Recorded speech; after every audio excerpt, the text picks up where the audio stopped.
Mauricio y Jimmy están listos para consolidar su familia y hacer crecer con una hija el amor que ya abunda en su relación. Viven en Estados Unidos, un país donde los derechos ganados para las personas homosexuales parecen ir en retroceso, por lo que encontrarán una serie de problemas para concretar su sueño. La pareja no solo afrontará prejuicios y todo tipo de dificultades en su afán de ser padres, sino que también verá puesta a prueba su propia relación. Y hoy en un capítulo muy especial del Traficantes de Cultura, hablaremos de Gente como yo, la nueva obra de nuestro invitado hoy al podcast, José Ignacio Valenzuela. Lo conocerá, escritor, guionista nacional, bueno, nacional no, internacional sobre todo. José Ignacio, bienvenido. Gracias por aceptar esta conversación. Gracias, Humberto, por invitarme de nuevo. Siempre es un gusto estar aquí contigo. Y aquí vamos a irnos directo al grano y sobre todo a la cocina del libro. Gente como Ándale. yo, a la vez, siento, si lo vemos como en el canon de José Ignacio Valenzuela, este es el libro más personal, no así biográfico, pero sí más personal respecto de tu obra, de tu extensa obra, tanto libros para adultos, niños, para niños, tu obras de teatro y en televisión. Y, y hablar de la cocina. ¿Cómo se gesta una historia como esta? Y antes que todo, ¿qué fue primero, el audiolibro, el audioserie o el libro? Porque también, esta es una historia original de Storytel. Exacto. A ver, hablemos de la cocina, como dices tú. Empecemos con la harina, el azúcar, la leche, en fin. Hará unos 4 años y medio, tal vez 5 años, recibí una llamada de Storytel. Storytel es esta casa productora, generadora de audiolibros, pero que en su momento también decidieron tener sus propios originales, historias que no pudiesen ser encontradas en ninguna otra parte salvo en Storytel. Y entonces ellos convocaron, creo que fueron como a 10 escritores alrededor del mundo para que escribieran un audioserie original para ellos. Y yo recibí la invitación y yo decidí escribir esta historia, la que tú tienes en tu mano, Gente como yo. Y se convirtió en una audioserie de 10 capítulos, cada capítulo duraba más o menos media hora y tenía que tener esta audioserie una estructura de serie, por supuesto. Tenía que tener capítulos interesantes, que fueran en progresión dramática, que tuvieran cada capítulo un golpe final poderoso, un cliffhanger que dejara a la gente en ascua, a los oyentes en ascua, para que quisieran pasar al siguiente capítulo y así.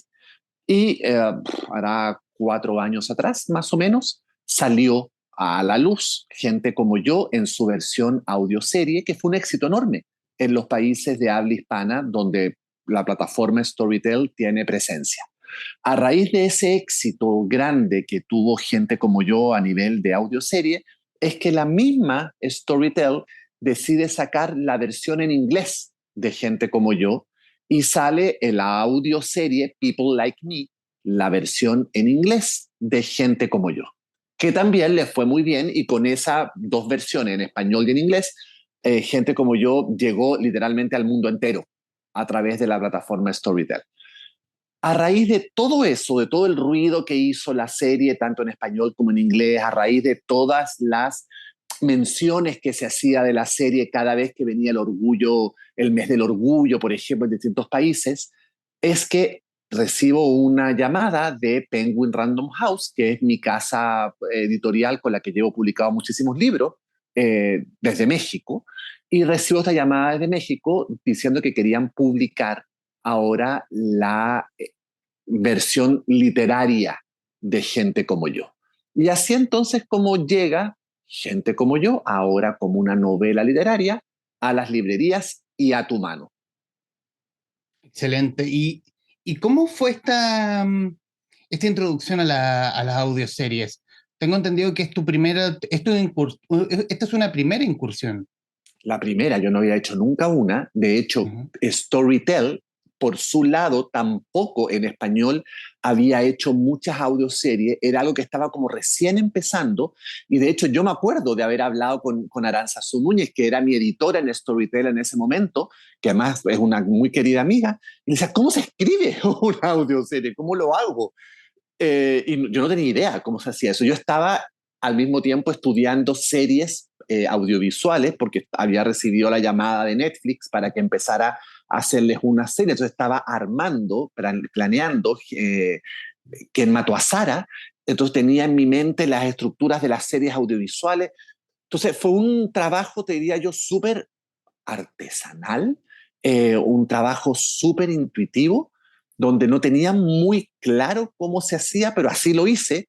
Y entonces mi manera de hacer ese capítulo audiovisual, ese capítulo sonoro, ese capítulo de los capítulos de la audioserie, fue bastante literaria. Entonces por eso no costó nada después publicarla como libro, porque yo prácticamente la escribí narrativamente hablando, prácticamente la escribí como una obra literaria.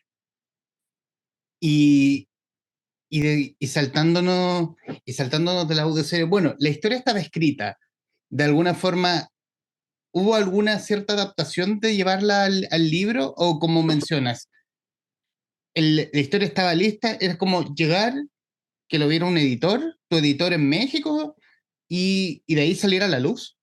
Sí, fue así, fue súper rápido, no hubo casi que hacerle nada, porque incluso, como yo te contaba, yo la escribí más bien literariamente la audioserie. Entonces, lo que se hizo después a la hora de grabar la audioserie fue de pronto eh, hacer un trabajo como sonoro de mi texto. Por ejemplo, por un ejemplo muy burdo, que si el personaje Jimmy salía pegando un portazo después de una pelea, entonces en mi texto decía, y entonces Jimmy sale azotando la puerta. Entonces lo que hicieron a la hora de hacer la audioserie era decir que la persona que estaba narrando la dijera solamente Jimmy sale y ¡pa! Se escuchaba el sonido de la puerta cerrarse por un efecto de sonido. Entonces, cuando mi editora de Penguin México recibió el texto, pues lo recibió casi listo para publicar. Y cómo se gesta una historia como esta? He leído, y quiero volver al punto de inicio, sobre todo porque en entrevistas anteriores que has dado, tú dices que que no es una autobiografía, pero sí es Claro, un libro bastante más personal, el más personal que de ninguno. todos, y que Exacto. ninguno en el fondo.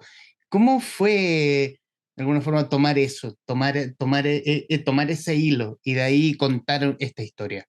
Bueno, sabes, Humberto, lo que pasa es que es, tú tienes toda la razón. No es biográfico porque no, las cosas que le pasan a Jimmy Mauricio en el libro no son cosas que me pasaron a mí, son Ujú, cosas que yo inventé.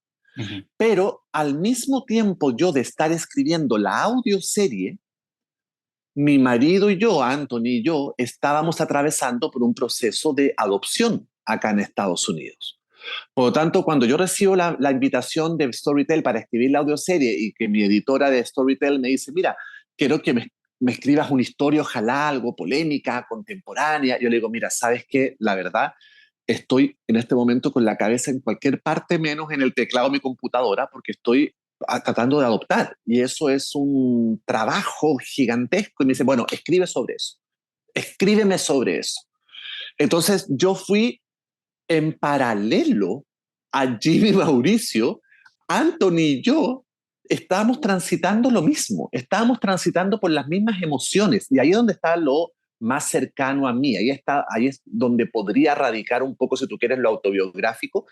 Estábamos transitando las mismas emociones, los mismos dolores, las mismas ilusiones, las mismas frustraciones, las mismas procesos emocionales que los personajes van pasando por la novela, los íbamos viviendo Anthony y yo en paralelo en la vida real. Entonces fue una historia que se fue, te diría yo, escribiendo sola al mismo tiempo.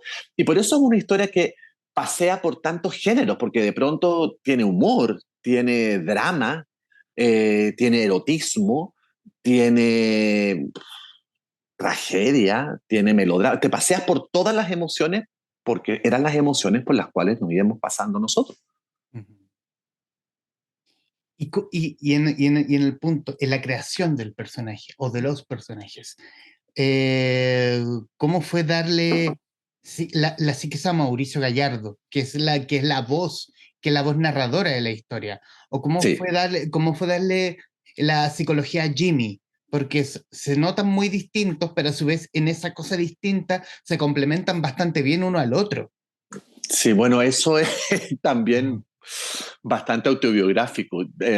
Mauricio, la voz narrativa, la voz en primera persona que va contando tanto la audioserie como la novela, Mauricio es muy parecido a Anthony. A pesar de que, por supuesto, no se parecen nada porque Anthony no es fotógrafo, en fin, los papás de Anthony, o sea, es completamente distinto, pero tiene el alma de Anthony, tiene el alma de ser un personaje mucho más extrovertido, un personaje mucho más emocional, un personaje que funciona desde el corazón, desde la tripa, que no tiene miedo a decir de pronto grandes verdades por más atroces que suenen, y que al mismo tiempo aporta una brisa fresca, aporta una ligereza en medio de la tragedia que es muy útil cuando se está viviendo un drama. Yo, por lo personal, soy bastante más parecido a Jimmy. Yo soy mucho más cerebral, más aburrido, más anclado en la tierra, más retraído. Yo no soy un ser social, no sé muy bien comportarme en una fiesta o en un evento social, soy muy torpe para esas cosas. Por lo tanto, le regalé un poco nuestras personalidades a estos dos personajes de ficción, sobre todo porque estaba escribiendo una historia muy cercana a nosotros. Entonces necesitaba que la historia me funcionara, los autores de esa historia, los que estaban ejecutando esa historia, tuvieran estas características particulares para que me funcionaran los hechos que yo necesitaba contar en la historia. Y cómo fue escribirlo mientras ocurría el proceso tuyo y de Anthony respecto de la adopción? O sea, el comienzo del libro es, o sea, uno ve la historia y son muchos los portazos que reciben Mauricio y Jimmy respecto de poder adoptar, porque Mm. el homófobo es bien hipócrita en el sentido de no decirte las cosas a la cara y disfrazártelas como el gente como ustedes, así como, así, pa, te tiro la pelota a ti y me voy corriendo. Claro. Mira, Humberto, escribir el libro al mismo tiempo que vivir el proceso fue bien psicótico, por un lado, pero por otro lado fue sanador, fue terapéutico, porque nosotros con Anthony no lo estábamos pasando bien durante el proceso de adopción. Entonces yo tenía la posibilidad de arreglar esa vida que no estaba funcionando, yo tenía la posibilidad de arreglarla en la ficción. Entonces, eh, te diría yo que lo más complicado y lo más difícil, lo más doloroso de todo ese proceso de escritura fue el final, Ujú. porque yo empecé a darme cuenta como escritor, no como ser humano que está tratando de ser padre, sino que como escritor empecé a darme cuenta que mi historia, la de Ginny y Mauricio, ya estaba llegando a un final. Y entonces empecé a cuajar el final dentro de mi libro, empecé a enfilar las naves para que Ginny y Mauricio tuvieran un final. Pero al mismo tiempo, la persona que estaba haciendo eso, o sea, el escritor que hay en mí, se estaba dando cuenta que el ser humano que soy no estaba llegando a un final. Entonces fue muy doloroso porque llegué a sentir envidia de mis personajes, porque a mis personajes sí tuvieron un final para su historia. Y yo en la vida real, que era quien estaba haciendo la historia, no lo estaba teniendo. Y cada vez me daba más cuenta que mi final no estaba ni cerca de llegar y que si llegaba iba a ser súper distinto y mucho más doloroso que el final que yo le estaba dando a mis personajes. Entonces yo te diría que esa fue la parte más difícil de vivir el proceso al mismo tiempo que escribirlo, darle un final, porque yo fui mucho más generoso con la vida de mis personajes que la vida fue conmigo. Y cómo es darle, escribir una historia y sobre todo una historia que estaba pasando, estaba pasando en ese momento? O sea, para la época que mencionas, los Estados Unidos de Trump era era un bloque, era un bloque tremendo que resulta que ya, allá haber dejado Trump el poder, como que están las redes mismas, sobre todo por las medidas que tomó Ron DeSantis en Florida, Sí. para la comunidad LGBT. ¿Cómo fue, cómo de alguna forma estuviste escribiendo, escribiendo la historia mientras la historia misma pasaba por el lado y tú dándola? Sucedía Sí, en el momento. sucedía, sí, era, Ujú. pero digo, fue bien psicótico porque yo escribía una historia que estaba pasándome a mí al tiempo que yo veía un país, que era el país donde estaba situada la historia de gente como yo, a través de mi ventana, que retrocedía. Entonces era como si la línea de la meta me la fueran corriendo cada vez más hacia adelante, cada vez más hacia adelante, y por más que yo corriera y que con Anthony corriéramos y que tratáramos de correr como unos locos para llegar a la meta, cada vez la corrían más adelante. Eh, pero al mismo tiempo, ese libro me ayudó a sobrellevar todo eso. Por eso hay gente que piensa, yo incluido, que la literatura es terapéutica, porque la literatura te puede ayudar a hacer las paces con ciertos temas o con ciertas personas o con ciertos aspectos de tu vida que a lo mejor no eres capaz de hacer esas paces de otra manera si no es o leyéndolo o escribiéndolo en mi caso. Y en ese sentido, por eso este libro es mi libro más personal, porque este libro es una catarsis literaria, donde yo a través de la ficción fui capaz de apaciguar una situación muy conflictiva de mi vida. Y sobre todo, y sobre todo dando cuenta de que uno ve a Estados Unidos como el país de las oportunidades, del American Dream, Claro, como te la venden desde de las acá, libertades. el país de las libertades, y de pronto esas mismas libertades fueron cayendo una a una, a una, a una. Y siguen cayendo, Humberto, todos los días. Cada día hay una nueva ley antitrans, anti-LGBT. Estaba leyendo, yo sigo muy de cerca toda esa situación acá en Estados Unidos, obviamente. Ujú. Como familia homoparental lo tengo que hacer. En lo que llevamos del año, que son cuánto, 40 días, 42 días, no sé cuánto, pero nada, se han presentado más de 300 leyes anti-comunidad LGBTQ+. Más de 300 leyes. Entonces, la cosa no pinta nada de bien. No pinta nada de bien. Y tú le das un juicio, le das un porqué a lo que ocurre, aunque sea difícil probablemente ni siquiera yo puedo darle un porqué a como esta ola de retrogradidad. Bueno, acabo de inventar una palabra. Eh, le das un porqué a esta vuelta de tuerca, a esta disminución de derechos. Bueno, acá en Estados Unidos hay gente que ha tratado de explicarlo y por supuesto como esto es una cosa que sucede día a día, digamos, esta teoría, estos análisis que se hacen, por supuesto, también van variando día a día. Pero en Estados Unidos particularmente hay un grupo de poder, hombres blancos, heterosexuales, sobre 65 años, que sienten que les están quitando el país. ¿Y qué significa quitarle el país a esa gente? Significa que esa gente ya no puede discriminar como discriminaba antes, ya no puede ser machista como era antes, ya no puede ser homofóbico como era antes, ya no puede ser transfóbico como era antes, no puede ser racista, en fin, en fin. Entonces, esta gente siente que el péndulo se fue hacia un extremo donde ya no reconocen su país y quieren a toda costa volver a esos viejos tiempos, como ellos mismos dicen, the old good times, esos viejos tiempos donde todo era bueno para ellos, pero era malo para el 70% del resto de la población.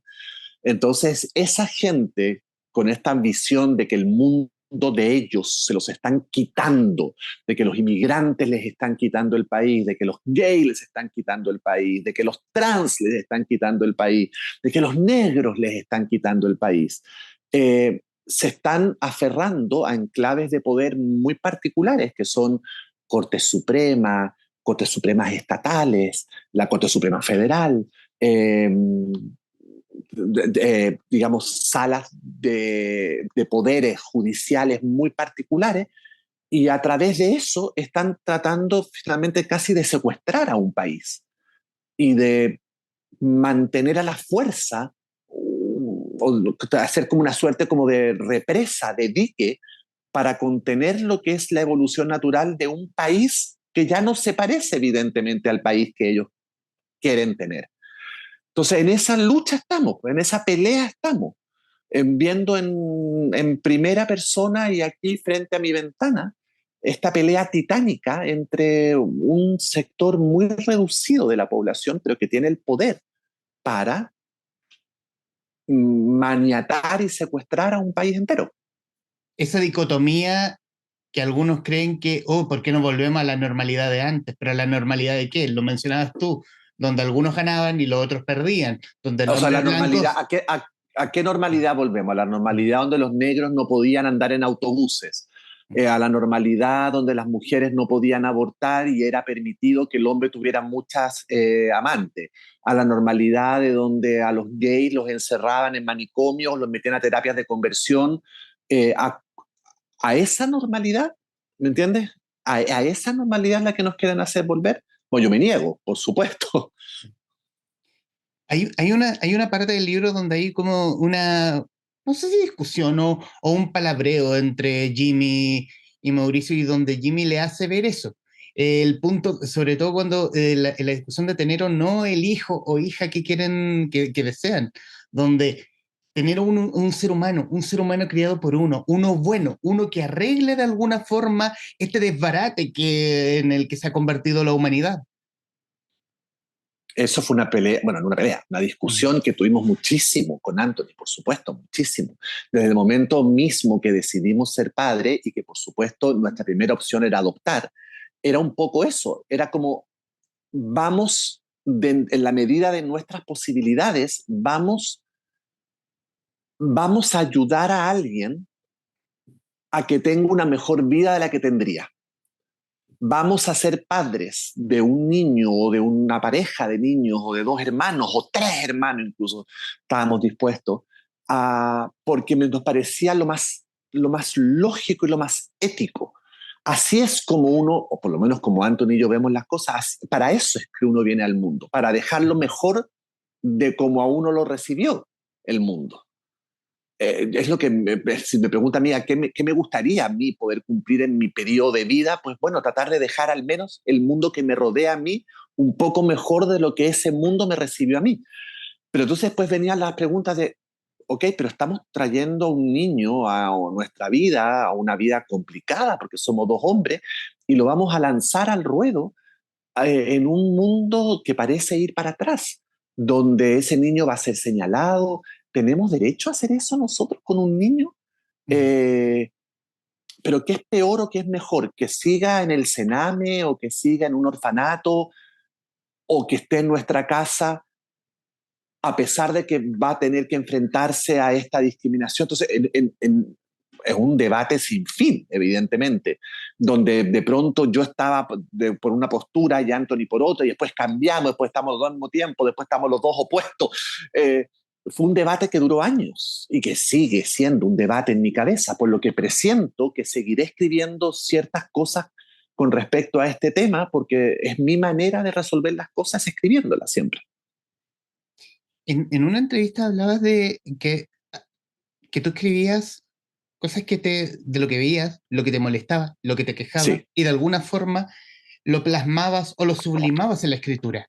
sí. Yo siempre escribo de lo que no me gusta, Ujú. siempre. Y lo hago precisamente porque es la manera que tengo de poder resolver esos temas, que son temas que no están al alcance de mi mano poder ser resueltos. O sea, ¿cómo resuelvo yo el racismo? ¿Cómo resuelvo yo la homofobia? A nivel global, pues imposible. Ujú. Entonces me concentro en mi pequeña parcela. Y entonces cuando descubro ese tema que me está molestando, que me está resonando en las orejas, que me está así incomodando como incomoda una piedra en un zapato, cuando descubro esos temas, escribo sobre ellos inmediatamente. No solamente en literatura, en las telenovelas también, las teleseries que hice para Chile, en mis obras de teatro, en las películas que he escrito y por supuesto en las series también. Están llenas de temas que me molestan a mí, que he tenido la fortuna de que son temas que también le molestan a otras personas y que por eso la han visto algunas personas, pero son temas que me molestan a mí. Creo que esta pregunta te la hice la vez que conversamos sobre naufragios, pero quiero enfocarla en este libro, sobre todo A porque ver, a tu juicio, ¿qué historia imaginaste esta historia siempre como una audioserie? Esto perfectamente puede haber sido una telenovela para TV Azteca o la próxima serie en Netflix, por ejemplo? O- Podría, Ujú. podría. Obviamente, cuando la empecé a escribir, cuando me senté a teclear gente como yo, mi única meta en ese momento era generar una audioserie. Esa era mi tarea. Y estaban todos mis sentidos puestos a eso, ¿me entiendes? A generar esta audioserie. Cuando llegaba la tarde, la noche, yo me sentaba a escribir. De alguna manera yo tenía que ser capaz de contar esta historia a través de la voz de alguien, porque iba a ser esa misma voz la que iba a contarle después a la audiencia la serie. Pero obviamente, al ser yo un escritor híbrido, porque funciono tanto para la literatura como para lo audiovisual, mis textos siempre tienen esa doble militancia, por decirlo de alguna manera. Y desde que yo hice ¿Quién mató a Sara?, que fue la primera serie que hice para Netflix, ha habido un interés de la industria audiovisual por como revisitar mis libros para ver cuáles de esos libros se pueden llevar a la pantalla. Y de hecho, gran parte de mis libros ya están vendidos los derechos audiovisuales.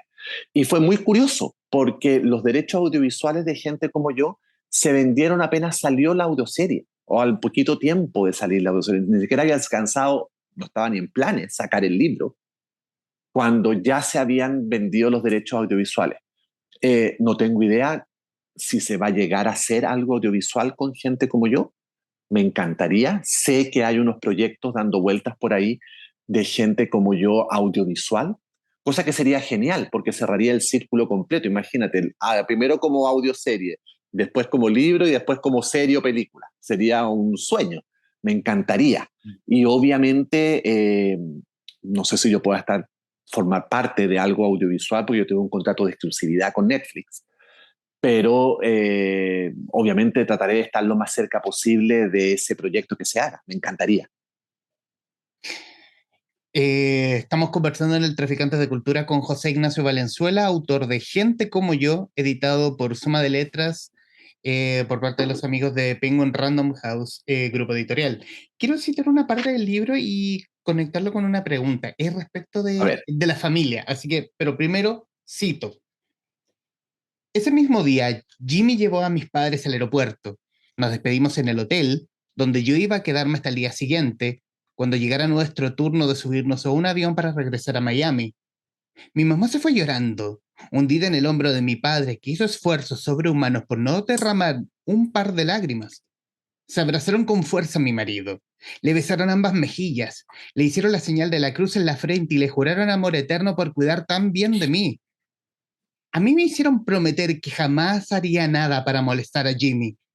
Mira que ese hombre es un santo, Mauricio, un santo. No se movió de tu lado ni siquiera cuando le correspondía tomar el turno del descanso para irse a dormir al hotel. Hombres así ya no existen, te lo digo yo. Enrique, dile algo. Dile que tú también crees que nuestro Mauricio se ganó la lotería. Y yo les prometí una y otra vez todo lo que querían oír, porque también creía que Jimmy era el mejor premio del mundo y que se merecía mi total devoción. Eso es una parte del libro y, es, con, y es sobre todo construir los personajes, los secundarios, en especial los padres de Mauricio, que aman a Jimmy, que aman, o sea, de alguna forma es como, tú haces feliz a mi hijo, te vamos a querer, te vamos a apapachar, eres nuestro hijo, eres parte de nuestra familia. bueno, eso es un poco la historia de mi vida. Ujú. Mis papás aman a Anthony, creo yo que hasta más que a mí a veces. Yo estoy seguro que no dejarían entrar a esta casa nunca más a alguien. O sea, no dejarían entrar ellos no volverían a soportar, ni a aguantar, ni a dejar entrar a su casa nunca más a nadie si yo me separara de Anthony o algo así. Olvídalo. Ellos, no funciona de esa manera ya la historia. Son demasiados años míos con Anthony. Pero lo que yo quería, sobre todo con los personajes secundarios, era hacer una suerte como de coro griego. ¿Te acuerdas de la...? Yo estudié literatura y una de las cosas que siempre me gustó mucho de las tragedias griegas era que estaban los personajes protagonistas y detrás había un coro griego, que Ujú. eran voces. eran voces que iban narrando un poco lo que el pueblo pensaba, lo que el pueblo decidía, lo que los dioses iban a hacer o las aventuras o desventuras que nuestro protagonista iba enfrentando. Entonces, como esto era una audioserie y yo podía jugar con las voces, yo quería tener en primerísimo primer plano a Mauricio narrándonos por su propia voz la historia, pero quería voces detrás. Quería voces que de alguna manera fueran como este coro griego que te digo yo, que fueran dando el sabor de la historia, que fueran dando los pormenores de la historia, o estas voces con las que se pudieran rebotar los conflictos que estaban viviendo los personajes. Y decidí que esas voces, que ese coro griego, iban a ser los papás de Mauricio. Y son, creo yo, mis personajes favoritos. Son los personajes además que aportan una gota de humor y hasta de carcajadas de pronto, porque la relación de ellos es muy divertida. La mamá de Mauricio es como la madre universal. Ella es como una mamá gallina que arropa con sus alas a todos los pollos que se le van cruzando por el camino, y el marido es como un hijo más, entonces lo mandonea, lo manda para allá, lo manda para acá, le dice lo que tiene que comer, pero al final se aman con locura esas dos personas, los dos papás de Mauricio. Entonces me pareció muy divertido salpicar con humor esta historia que de pronto puede sonar melodramática, a pesar de que no lo es una historia bastante liviana dentro de todo. Pero me pareció muy importante salpicarla de esos momentos a través de estas voces, y qué mejor que usar los personajes secundarios para eso. Entonces, además, o sea, uno escuchando lo que tú leíste, uno puede imaginarse incluso hasta físicamente cómo son los papás de Mauricio. Nada más que por las cosas que dicen y cómo las dicen. Y eso siempre es un ejercicio narrativo muy interesante. Claro, yo me imaginaba a la mamá de Mauricio, no sé, creo que se llama Carmen Salinas, la Uh -huh. fallecida Carmen Salinas, como la primera gran actriz de México. Es que yo me lo imagino a ella, es como chiquita, es como, y te agarra, y te besa, y te da un cariño así, pero brusco, pero un cariño bueno. Exacto. Así es, así mismo me lo imaginaba yo. Una señora pequeña, pero gigante al mismo tiempo. Y, y respecto de ese concepto de familia, es como, yo creo que aquí probablemente quienes van a ver este podcast, ya sean en las redes sociales o si sale en televisión probablemente, eh, yo creo que todos tenemos más o menos claro el concepto de familia. Y no necesariamente la familia, no, la familia tiene que estar con un hombre, una mujer y bla, bla, bla, bla, y el laterío del conservadurismo que deja de lado a las parejas homoparentales, a las mamás, papás solteras, o a la abuela que se hace cargo del niño, del niño, niña, adolescente que se quedó sin Claro, sus padres por desgracia alguna razón. y por alguna razón obvia, y deja, y cómo se configura hoy, en el 2023. Claro, hablamos de cómo se configura esa llamada normalidad, cómo se configura hoy el concepto familia. Claro, bueno, esa es la gran pregunta que responde el libro, si es que hay alguna pregunta que responde el libro. Pero digamos, mi aproximación a esta historia era para tratar de responderme yo esa pregunta: ¿qué hace que una familia sea familia? Porque además mi familia, la familia que yo creé con Anthony desde hace 20 años, es una familia que ha estado permanentemente cuestionada. Es una familia que hemos tenido que defender, que explicar una y otra vez. Ha sido una familia que hemos tenido que defender una y otra vez. Es una familia que hemos tenido que justificar de alguna manera ante la ley. Es una familia que no gozaba de los derechos. Entonces, en el fondo, ¿por qué si para Anthony y para mí esa era nuestra familia, no lo era para algunas personas? ¿Por qué la gente como yo tenía que tener un trabajo extra para poder explicar su tipo de familia? Y eso nos lleva a la pregunta absurda, si tú quieres, pero que es necesario hacérsela a algunas personas, ¿qué hace una familia? Y lo que hace una familia no son la cantidad de integrantes, ni el sexo, ni el género de los integrantes. Lo que hace una familia son los vínculos de amor y los vínculos de protección que se establecen entre esos integrantes. Y el amor y la protección no tiene género. Por lo tanto, una familia puede componerse de un ser humano con su perro, o puede componerse de dos personas del mismo sexo solos o con hijos, o personas de sexos opuestos, solos o con hijos, o como tú bien decías, una abuela, un tío. Hoy estaba leyendo precisamente a raíz de lo del terremoto de Siria y Turquía, que me tiene absolutamente devastado, ya van más de 33.000 muertos, que de esos 33.000 muertos, la gran mayoría de esos muertos dejan hijos huérfanos. Van a ser cientos, decenas de miles de niños que van a quedar huérfanos. Y entonces esos niños, con suerte, y ojalá así sea, llegarán a todo tipo de familias.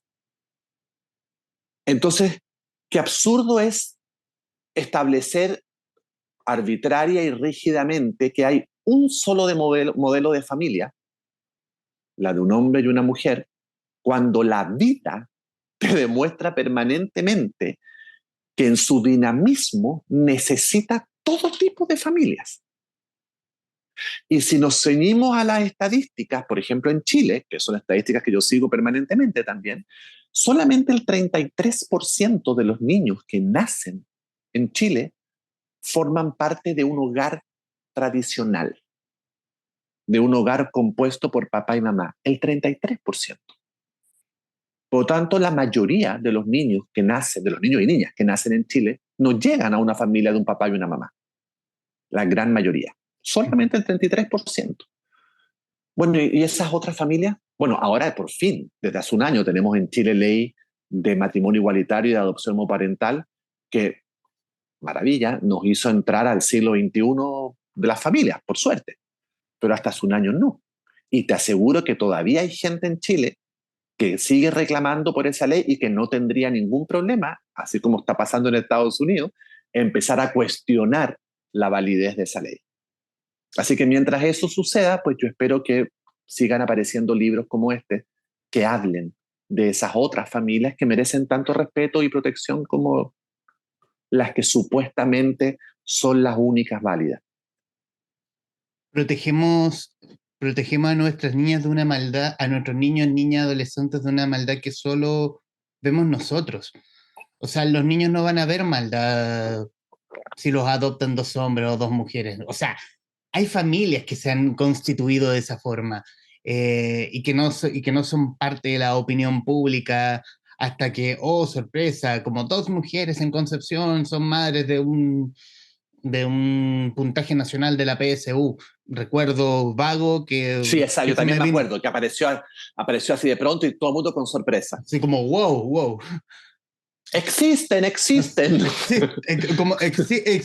Existen y el niño es más inteligente que nadie. Que todos nosotros, Sí. exactamente. José Ignacio, y ya en los minutos que nos quedan, hablar de sensaciones. ¿Qué sensación te deja a ti como autor de esta historia? ¿Qué sensación? Y sobre todo si has recibido el feedback del lector del mismo, tanto en la Eh, audioserie como del libro. bueno, por el mismo hecho, como tú bien dices, que esto fue una audioserie que salió hace un par de años atrás, tuve durante mucho tiempo feedback de la audioserie. Y siempre fue un feedback muy positivo, muy emocional. La gente respondía a la audioserie desde el corazón, no desde el cerebro. Eh, y una de las cosas que generaba la audioserie, que también estoy viendo que está generando el libro, es indignación. La gente terminaba indignada leyendo, como diciendo, ¿cómo yo no sabía esto? Pero ¿cómo que pasan estas cosas? Pero ¿cómo es posible que estén pasando estas cosas? Cosa que me encanta, porque yo siento que cuando la gente logra indignarse con una causa, es cuando se convierte en cómplice. Y yo siento que todos los grandes movimientos que han cambiado positivamente bien al mundo, los movimientos civiles de antirracismo, los movimientos feministas, los movimientos eh, anti, no sé, xenofobia, etcétera, es cuando se incluyen a personas que no forman parte de ese movimiento. O sea, cuando los blancos empezamos a proteger y apoyar a los negros, es cuando se consiguió cambiar la historia. Cuando los heterosexuales se convirtieron en cómplices de homosexuales, es cuando se consiguió cambiar la historia. Cuando los hombres se convirtieron, no todos, por desgracia, en cómplices de las mujeres, es cuando se consiguió cambiar la historia. Eh, Cuando los sanos se convierten en cómplices de los enfermos, se logra cambiar la historia. Entonces, me parece que cuando uno se indigna frente a una injusticia, porque no es más que eso, cuando alguien, una persona sensible, con humanidad, se indigna frente a una injusticia, cuando se convierte en cómplice de esa historia. Y eso es lo que estoy recibiendo de gente como yo. El libro está recién publicado en Chile, debe tener un mes en Chile, está recién en este momento llegando a librerías de México. De hecho, toda la promoción mexicana la tengo que hacer en los próximos mes y medio probablemente, y luego de eso llega aquí a librerías en Estados Unidos y me tocará hacer toda la promoción aquí en Estados Unidos. Así que nada, me queda mucho tiempo para seguir hablando de gente como yo, cosa que me encanta, y quiero escuchar más a los lectores chilenos, así que los que estén viendo esto, los que vayan a ver esto en el futuro en las redes sociales o en una repetición o en donde sea, déjenme sus comentarios, por favor, me interesa mucho saber qué les parece. ¿Y alguna posibilidad de hacer algo en Chile? Sí, hay una posibilidad, estamos tratando de cuadrar agendas. Cuando digo estamos, no es que yo hable en plural de mí mismo, sino que la editorial en Chile, yo, mi agente, mi publicista, estamos todos tratando de hacer cuadrar las fechas. Estoy con problemas de agenda, que estoy con muchas cosas, pero existe la posibilidad de que vaya unos días a Chile en abril para el Festival del Libro que se hace para el Día del Libro, como por esa fecha, fines de abril, hacer el lanzamiento físico de gente como yo, cosa que me llenaría de dicha porque hace mucho tiempo que no tengo un lanzamiento físico en Chile. Firmar libros, tener encuentros con lectores, así que espero que se me den las fechas. Excelente. Mira qué bueno, para el Día Mundial del Libro, sí. Penguin Random House hace eventos para esa Uh -huh, fecha, uh -huh. que junta un lote de sus escritores y hace como un gran evento grande. Exacto, hace como un festival, bueno, ahí quiero estar. En los minutos que nos quedan, bueno, nuevamente, José Ignacio, reiterar mis agradecimientos por el tiempo, sobre todo por este libro, que coincido en ese feedback que tuviste con tus lectores o audio lectores. eh, Mucha indignación en los momentos grises y sobre todo en los portazos que reciben Mauricio y Jimmy respecto del trayecto de la adopción. Eh, pero siento también una historia llena de luz, que a pesar de todo, que a pesar del camino, que a pesar de las piedras en el camino, hay algo de esperanza. Hay, hay una luz para decir, ¿sabes qué? Este mundo tan malo no es, porque hay algo, está ese algo. Es que, Y esa luz de la que podría resaltar del mundo y lo que resalto del libro. ¿sabes, Humberto? El libro es una historia de amor. Ujú. Una historia de amor de una pareja, independiente si son dos hombres o dos mujeres, un hombre y una mujer. Es una pareja que quiere ser padre. Por lo tanto, estamos hablando de amor. Entonces, no puede no ser un libro luminoso, Ujú. porque el amor es luminoso. Y es una gran historia de amor, punto. Que yo espero que algún día mi hija la lea. A mí me encantaría que Leonora en algún momento de su vida, cuando sea más grande, lea el libro, porque de alguna manera va a estar leyendo su propia historia o va a estar leyendo la historia que sus padres tuvieron que atravesar. Por supuesto, una historia muy ficcionada, pero ahí está la semilla, ahí está el recorrido que sus padres tuvieron que hacer. Y espero que termine el libro llena de luz también. Y más sobre todo darte las gracias por esta historia, porque que lata decir que queda camino por andar, que lata decir que en 2023 aún hay que seguir luchando por derechos, cuando uno siente que los derechos que tienen que ser inherentes a uno, pero, pero un libro que tiene eso, esa cosa de luz, esa cosa de esperanza y sobre todo algo que nos falta, amor. Qué bonita palabra, qué bonito sentimiento y qué bonito libro sobre todo. Muchas Eh, gracias. y estos minutos finales, bueno, estos minutos finales son tuyos, para que diga lo que gusta respecto del libro, hay gente como yo, o de lo que les salga del corazón. A ver, primero que todo quiero agradecer a toda la gente que ya está leyendo el libro, que es mucha, porque me lo ponen, me mandan las fotitos en mis redes sociales, a la gente que también escuchó la audioserie, tanto en español como en inglés, quiero darles las gracias. Para mí siempre es muy emocionante sentir que algo que yo hago, porque no tengo más remedio que hacerlo, porque para eso vine al mundo, pueda resonar en la cabeza, en el corazón, en las tripas de otra persona. Me sorprende muchísimo. También quiero agradecerte a ti, Humberto, por la entrevista, porque también siempre me llama la atención y me emociona que para alguien mi trabajo sea motivo de conversación. Sobre todo algo tan íntimo como es escribir un libro. Y bueno, quiero invitar a las personas que tengan ganas de leer algo entretenido o de sumergirse en una historia que a lo mejor no es la historia que siempre han leído o que van a seguir leyendo, porque no hay muchos libros de esta naturaleza. Los quiero invitar a leer gente como yo. Es un libro que se lee como una serie, que se lee como se vería una serie. Es un libro que está escrito por un guionista, por lo tanto es un libro súper visual, muy ágil, muy rápido, con finales poderosos y con finales de capítulo aún más poderosos. Es un libro como perfecto para leer este verano, para leer en la piscina, en la playa o en Santiago, si es que se quedan ahí, o en el resto del país, por supuesto. Y ya está en todas las librerías del país, en todas, y lo encuentran en su versión impresa, que es la que tienes tú ahí en tu mano, o también lo encuentran en la versión digital como ebook. Así que alternativas para leerlas hay.